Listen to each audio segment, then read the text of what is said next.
আগামীর দিনগুলোতে ইনশাআল্লাহ ঢাকা সেই জায়গায় নেতৃত্ব দিবে।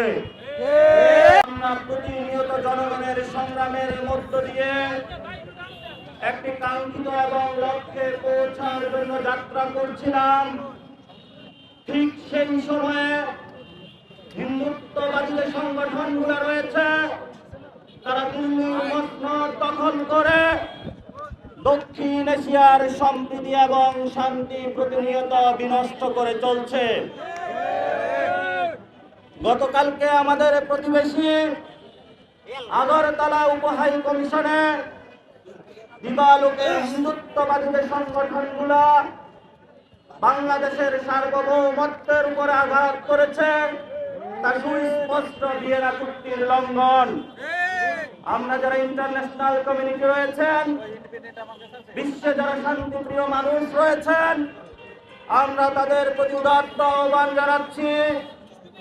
দেখুন সেই হিন্দুত্ববাদীর নগ্ন চেহারা কিভাবে উলঙ্ঘিত হচ্ছে আপনাদের সামনে। দেখুন সেই দিল্লির ফেসিবাদী আগ্রাসন কিভাবে প্রতিবেশী রাষ্ট্রগুলোর উপরে দিন দিন প্রলম্বিত হচ্ছে। আমরা দক্ষিণ এশিয়ার যে রাষ্ট্রগুলো ভারতের আগ্রাসন এবং নিপীড়নের শিকার হচ্ছে, আমরা তাদেরকে আহ্বান জানাচ্ছি আপনারা ঐক্যবদ্ধ হন। আমরা ভারতের জনগণ এবং দক্ষিণ এশিয়ার যারা শান্তিপ্রিয় মানুষ রয়েছেন আপনাদের কাছে আমরা আহ্বান জানাচ্ছি ঐক্যবদ্ধ হন। এই ঐক্যবদ্ধ হওয়ার জন্য আগামীর দিনগুলোতে ইনশাআল্লাহ ঢাকা সেই জায়গায় নেতৃত্ব দিবে। ঢাকা জাগ্রত হয়েছে। দক্ষিণ এশিয়াতে একটি সময়ে ঢাকা খুবই শক্তিশালী একটি জায়গা ছিল। ঢাকার সন্তানেরা আবার ফিরে এসেছে। ঢাকাকে আবার এই বিশ্ব মঞ্চে আবার জায়গা করে দেওয়ার জন্য এই তরুণ যুব যারা ছাত্র সমাজ রয়েছে তারা ঐক্যবদ্ধ হয়েছে এবং আগামীর বিশ্ব মঞ্চে ঢাকাকে একটি ঐতিহাসিক জায়গায় তারা নিয়ে যাবে।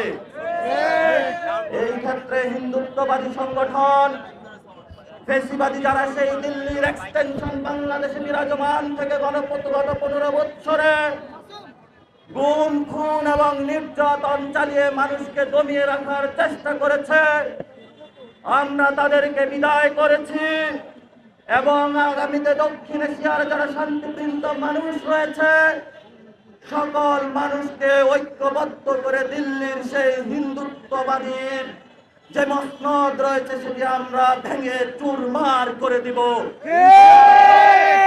আমরা ইন্টারন্যাশনাল যারা কমিউনিটি রয়েছেন তাদেরকে উদাত্ত আহ্বান জানাচ্ছি। আপনারা দেখেছেন কিভাবে দিবালোকে বাংলাদেশের হাই কমিশনে যে নগ্ন হামলা হয়েছে তা সুস্পষ্টত ইন্টারন্যাশনাল যে আইন রয়েছে সেটার লঙ্ঘন। আপনারা যদি সেখানে ব্যবস্থা নিতে না পারেন, আন্তর্জাতিক যে মোড়লরা রয়েছেন আগ্রাসনবাদী শক্তিকে যদি দমাতে না পারেন, বিশ্ব শান্তি শৃঙ্খলা সেখানে নষ্ট হবে। আমরা বিশ্ব শান্তি শৃঙ্খলা ফিরিয়ে আনার জন্য আমরা দেখেছি ইরাকের উপরে কিভাবে নগ্ন হামলা হয়েছে, সিরিয়ার উপরে কিভাবে নগ্ন হামলা হয়েছে। এখন তাদের চোখ পড়েছে দক্ষিণ এশিয়ার বে অফ বেঙ্গলের মধ্যে।